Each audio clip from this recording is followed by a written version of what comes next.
Karibu katika Kodi Talks, na kwa siku ya leo tunakwenda kuzungumza kodi hizo za mtandaoni huko. Sasa kama wewe ulikuwa unajiuliza TRA inakusanya vipi kodi huko mtandaoni, leo ndio sehemu ambayo tutayazungumza hayo. Mimi naitwa Yahya Said, lakini niko na mgeni hapa. Karibu sana. Asante sana, nashukuru. Mimi naitwa Eric Mabula, ni manager wa kitengo cha Digital Economy au uchumi wa kidijitali TRA. Nipo ndani ya idara ya Domestic Tax Revenue au idara ya kodi za ndani. Katika kitengo chetu tunasimamia utozaji kodi wa biashara za mtandao. Unafahamu, kama unavyofahamu, kwa sababu ya ukuaji wa teknolojia, watu wanafanya biashara kupitia platform mbalimbali. Kwa mfano YouTube, mtu anaweza kalipwa kwa sababu anatengeneza content, lakini pia kuna platform kwa mfano za kimataifa ambazo na zenyewe zinafanya streaming activity. Kwa mfano Netflix zinapata kipato. Kwa hiyo kuanzia mwaka 2022 Julai, serikali iliweka kodi, kwa maana ya kwamba ili introduce kodi ya Digital Service Tax pamoja na Value Added Tax, kwa maana ya kwamba kodi ya ongezeko la thamani. Na lengo ilikuwa ni kuongeza usawa, kwa maana ya kwamba wale ambao wanafanya biashara za ndani waweze kulipa kodi, lakini pia hata wale wa nje, kwa sababu wanapata kipato, wanatakiwa nao walipe kodi, kwa sababu msingi mkubwa wa kodi ni mtu anayepata kipato. Uwezo unafanya kwa njia ya kawaida kwa maana ya physical, au unafanya kwa njia ya mtandao, sheria inataka mtu yote anapata kipato aweze kulipa kodi. Kwa hiyo TRA mwaka 2023 ikaunda kitengo maalum cha kusimamia kodi za utozaji kodi mtandaoni, na lengo kama nilivyosema ni kuleta usawa, ili kuwe na usawa katika soko. Yule ambaye anafanya kwenye mtandao alipe kodi, yule ambaye anafanya kwenye physical platform basi alipe kodi. Kwa hiyo hii pia ina apply kwenye biashara za mtandaoni za kawaida. Mtu anafanya biashara kupitia Instagram, kupitia Facebook, so long as anapata kipato, basi anatakiwa ajisajili TRA, atambulike, ajirasimishe ili TRA imfahamu kama mlipa kodi. Lakini pia umesema anatakiwa ajisajili TRA ili aweze kutambulika. Mimi ni kijana na tengeneza labda content zangu na posti kwenye Instagram au YouTube, na fanyaje ili kuweza kujisajili TRA kulipa kodi? Asante sana. Kwa mtu ambaye anafanya biashara au anafanya kazi ya kutengeneza content, ni rahisi tu, kwa sababu anachohitaji zaidi kwa upande wa TRA awe na TIN au namba ya msajili wa mlipa kodi. Akienda TRA anaweza akapata hiyo, lakini kama pia na namba ya NIDA anaweza akapata kwenye mfumo, kwenye mtandao. Kupitia mtandao wetu unaweza kujisajili, ukiingiza NIDA namba yako pale unapata TIN.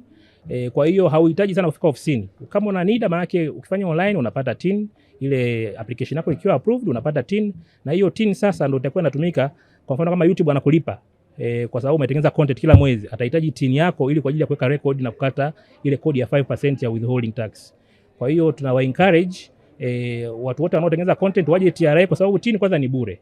Kwa hiyo wanaweza kaja TRA kama ana NIDA, lakini kama hana NIDA, maana yake aje TRA aweze kuchukua zile fingerprint kwa ajili ya kuweka rekodi zake vizuri, ili mwisho wa siku naye aweze kuwa mlipa kodi, arasimike. Na kama unavyofahamu, sasa hivi serikali imefanya effort kubwa sana. Kwa mfano kwenye content creators, nadhani serikali inatoa incentive.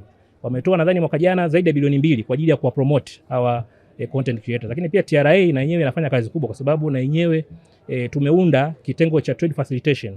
Lengo ni wa kuwasaidia kama hawa content creators au na biashara wengine wa mtandaoni, kama una changamoto yoyote, manake akija kwenye hiyo desk yetu la trade facilitation ataweza kuhudumiwa, ataweza kushauriwa kwamba namna gani afanye, ili mwisho wa siku aweze kujirasimisha na aweze kuwa mlipa kodi na mchangia kodi katika kodi za serikali. Sasa mnafanyaje? Kwa sababu tunaona vijana wengi Tanzania wanatengeneza content na wanazituma kwenye mitandao, na sina uhakika kama baadhi yao wamejisajili.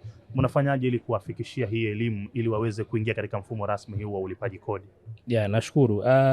Tuna namna tofauti. Moja ndo kama hivi, kutoa elimu. Kwa hiyo tunatumia platform zetu mbalimbali za digital platform, pia tunaenda mpaka huko, tunafika kwenye Instagram, kwenye YouTube kwa ajili ya kutoa elimu. Kikubwa ni kutoa elimu, lakini pia tunaandaa seminar mahususi kabisa kwa ajili ya content creators, kwa ajili ya kuwapa elimu na kuwaonesha manufaa ya kujisajili. Kwa sababu ukijisajili, kwa mfano, unaweza kupata manufaa. Kwa mfano ukapata mikopo. Kama unatambulika na serikali, ni rahisi taasisi yoyote ya benki ikafanyaje, ikakutambua kwa sababu umejisajiliwa TRA. Kwa hiyo tunajitahidi pia kupitia dawati letu la trade facilitation, tunajaribu kuunganisha sawa content creators na mabenki na nani, ili sasa mtu akija kwetu aweze kupata access ya hii mikopo, kupata fursa ya kujua wapi anaweza kupata mkopo ili aweze kuinua biashara yake. Lakini pia tunafikiria kuwa na incentive mbalimbali za content creators. Kwa hiyo huko mbeleni nadhani tunajipanga vizuri tuweze kuwa incentivize ili waweze kucomply. Lakini kikubwa tunachosema ni kwamba kucomply au kujirasimisha kuna faida kubwa kuliko kutokuwa nayo, kwa sababu unatambulika rasmi, lakini usipojirasimisha maana yake unakuwa hutambuliki, kwa hata kupata msaada wowote inakuwa ni ngumu. Kwa hiyo unawafuatilia hao content creators wa Tanzania mimi? Yes, tunawafuatilia kwa sababu na sisi pia tuko kwenye mitandao. Kwa hiyo na sisi pia tunafanya survey kwenye mitandao, kwa sababu ni kazi yetu pia. Kwa hiyo tunakesha sana kwenye mitandao kufuatilia kuona nani anafanya nini, nani anapata kipi. Lakini pia kuna mifumo mbalimbali ambayo ipo sasa hivi ya kisasa, ambayo mingine ni ya kulipia kupata taarifa. Kwa hiyo tunapata taarifa kutoka vyanzo mbalimbali vya mifumo kujua nani analipwa nini na kiasi gani. Lakini pia kwa sababu kumbuka tuna mahusiano au tuna hawa walipa kodi wa nje, kwa mfano YouTube ni mlipa kodi wetu. Kwa hiyo ni rahisi sisi pia kupata taarifa za wale content creators, kujua kwamba YouTube amemlipa fulani kiasi fulani. Kwa hiyo hizo taarifa tunazo na tunazichakata. Of course tunaweza kujua kwamba huyu amelipa kiasi fulani na je, kama kodi imelipwa au kodi haijalipwa. Kwa hiyo tuna mifumo mbalimbali, lakini pia TRA kwa sababu sasa hivi inaboresha mifumo yake. Kwa mfano mfumo wa IDRAS utatusaidia kupata taarifa kutoka taasisi mbalimbali. Kwa mfano BASATA, tuna MOU nao BASATA ambao moja ya kipengele ni kubadilishana taarifa. Kwa hiyo kama msanii amejisajili BASATA, manake ni rahisi kwa TRA kufahamika kwa sababu tuna share zile taarifa. Kwa hiyo tumejipanga na tunaamini hapo mbeleni tutaweza kupata taarifa nyingi zaidi. Content creator gani ambaye wewe mtandaoni ukimtizama anakufurahisha sana baada ya siku yako ya makusanyo, labda kwa mambo ni mengi, ukirudi nyumbani pale ni upi ambaye anakufurahisha? Wapo wengi kwa kweli. Content creators wako wengi na nategemea na content za aina gani, lakini kuna wachekeshaji. Kwa mfano kuna yule anavaa koti fulani anaitwa sijui Mzee Shayo sijui mzee nani na hata juzi tulikuwa naye kwenye shughuli yetu ya miaka 30 ya TRA. Kwa kweli na tuzo ya rais kwa mlipa kodi, na tuzo ya rais kwa mlipa kodi alikuwepo. Kwa hiyo wako wengi, lakini huyo ni mmoja tu, lakini wako wengi sana. Kuna wengine ni wanamuziki, of course nazo ni content. Kwa hiyo wako mbalimbali ambao tunawafollow. Wito wako sasa kwa content creators kuhakikisha kwamba wanafanya kazi zao za kuielimisha jamii labda lakini pia kuiburudisha, lakini huku pia wakumbuke kwamba serikali inahitaji kodi kwa ajili ya maendeleo. Wito wako kwa vijana wa namna hii? Yeah, nashukuru. Mimi wito wangu kwanza, kabla ya kutoa wito, nawapongeza kwa sababu kazi wanaoifanya ni nzuri na ina manufaa kwa taifa, kwa sababu mwisho wa siku wanalipwa kutokana na zile content ambazo wanafanya. Kwa hiyo ni shughuli ya kiuchumi ambayo inaleta pia ajira. Ukiangalia kwenye hizi platform unakuta msanii au content creator analipwa tu hela nyingi kwa mwezi. Kwa hiyo nipongeze, ni kitu kizuri. Sasa inabidi tu tuweze kuboresha zaidi, kurasibisha ili sasa uweze kutambulika rasmi na mifumo ya serikali na uweze kukua zaidi, kwa sababu ukijirasimisha hata kimataifa, ukienda kule ukiuliza tini yako iko wapi, unakuwa nayo, lakini kama huna hujajisajili maana hata tini hautakuwa nayo. Kwa hiyo wito wangu mimi ni kwamba waje wenyewe TRA voluntary, lakini pia watumie mifumo yetu.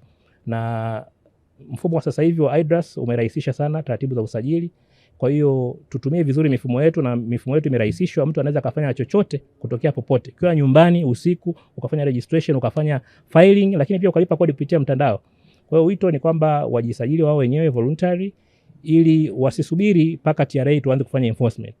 Tunatamani ulipaji kodi uwe wa hiari zaidi kuliko ambavyo kutumia enforcement au measure za namna hiyo. Kwa hiyo tunatoa wito kwamba waje wajisajili content creators, lakini sio tu hao, wafanya biashara wote wa mtandaoni kiujumla.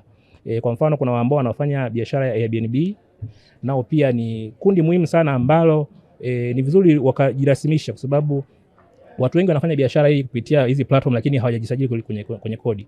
Kwa hiyo tunawashauri na tunawatoa wito kwamba waje TRA. Kama wana changamoto zozote tutawasikiliza, kwa sababu kuna dawati letu la uwezeshaji. Kwa hiyo tutawasikiliza na tutatatua changamoto zao, na wajisajili, kwa sababu kujisajili kuna faida nyingi na kutaondokana na kupata riba na adhabu mbalimbali. Kwa hiyo makundi yote, kuna Airbnb, kuna content creators, lakini kuna ambao wanafanya biashara za kuuza na kununua kupitia kwenye mtandao, kwa mfano nguo, viatu, wote wale wanatakiwa wajisajili. Lakini pia kingine ambao ni muhimu, ambao nafikiri ni muhimu kusisitiza, ni utoaji wa receipt za EFD. Lakini sio lazima kuwa na zile physical EFD peke yake, unaweza ukawa na zile VFD za mtandaoni, kwa maana una issue receipt kwa kutumia mtandao. Kwa hiyo biashara ukiuza, basi yule ambaye ananunua tunamsii adai receipt, lakini yule anayeuza pia atoe receipt. Na receipt sio lazima uwe na mashine, unaweza ukafanya tu kwa mtandao kupitia simu yako. Siku hizi kuna app, kuna TRA POS, kuna VFD, zote zile zinakuwezesha wewe kuweza kucomply. Kwa hiyo wito wangu ni kwamba tutii sheria bila shurti, na ili kusaidia kujenga nchi yetu, kwa sababu kodi ambayo wanalipa mwisho wa siku itaenda kwenye huduma za kijamii, huduma za afya, huduma za elimu, inaenda kuboresha. Kwa hiyo ni wito wangu kwamba watu wajitoe wenyewe, kwa sababu kulipa kodi ni uzalendo, Kwa hiyo watu wajisikie fahari kulipa kodi kwa ajili ya kuchangia maendeleo ya nchi. Nashukuru. Mimi wananikosha sana TRA United kwenye page yao, nikimkuta Bamnyogode. Ndio. Wewe unamfuatilia? Nadhani kuna yule ambaye sasa sijui ndio unayemsema, yule wa Arusha. Kwa kama yule wa Arusha, kuna yule wa Arusha anaitwa sijui nani. Sijui kama ni huyo. Nazungumza TRA United. Yule ambaye ana TRA ikicheza, yes, unakuta kuna kama clip imetupwa. Ndio. Tutamfuatilia na yeye kwa sababu ni page yetu ya TRA, lazima tufuatilie na tunaona tunafurahi. Na yeye of course kama akifika vigezo lazima na yeye tumsajili alipe kodi. Kwa hiyo TRA iko kwa ajili ya kutenda haki, kwa hiyo inafuata kila mtu kama anatengeneza kipato basi mwisho wa siku lazima alipe kodi. Asante, nikushukuru sana meneja kwa muda wako katika Kodi Talks kwa siku ya leo. Nashukuru sana, nimefurahi sana kupata hii nafasi. Asante. Mtazamaji ambaye umetufuatilia toka ambapo tumeanza kuzungumza kuhusu kodi za mtandaoni, na mimi nakwambia tu kama ni content creators, kama unafanya huko kwenye Airbnb, meneja ametusihi kuhakikisha kwamba kila mmoja kwa shughuli ambayo anaifanya alipe kodi kwa maendeleo ya taifa. Tunavyoona SGR, tunavyoona madaraja mbalimbali kama Kigongo Busisi, lakini pia barabara kadha wa kadha maeneo mbalimbali zimejengwa, basi tambua kwamba hizo ni kodi zetu. Katika Kodi Talks kwa siku ya leo sina la ziada. Mimi naitwa Yahya Said.